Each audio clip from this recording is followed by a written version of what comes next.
สบายดีFCของสาวน้อยเบอร์ทุกคนบ่ว่าสิอยู่ภายในหรืออยู่ต่างประเทศเนาะก็ยินดีต้อนรับเข้าสู่ช่อง YouTube ของสาวน้อยอีกแล้วทุกคนเลยมื้อนี้เนาะทางสาวน้อยก็ถือว่าว่างแล้วล่ะทุกคนเลยเกี่ยวข้าวก็เสร็จเป็นที่เรียบร้อยแล้วเนาะปีหน้าค่อยว่ากัน โดยมื้อนี้เนาะทางสาวน้อยออกมาถ่ายคลิปคือเก่าเลยทุกคนเด้อเฮ็ดหน้าที่ตัวเองคือเก่าแล้วเนาะอย่าลืมกดไลค์กดแชร์กดติดตามให้สาวน้อยนี่เด้อทุกคนเพื่อเป็นแรงบันดาลใจให้สาวน้อยได้เฮ็ดคลิปต่อๆไปเนาะโดย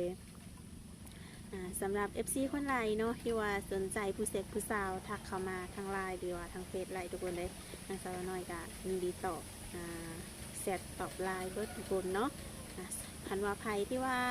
อยากปรึกษาเรื่องมีเรื่องปรึกษาว่าซั่นจ้ะเกี่ยวกับผู้เสกผู้สาวก็ทักเข้ามาไลน์เนาะทุกคนเนาะโดยก็โอเคเนาะก็บ่ว่าใดห่างทุกคนเลยตอนนี้ก็มาฮอดจดถึงบอลถ่ายคลิปเร็วทุกคนเลยแต่สิขออนุญาตไปถ่ายคลิปก่อนเนาะ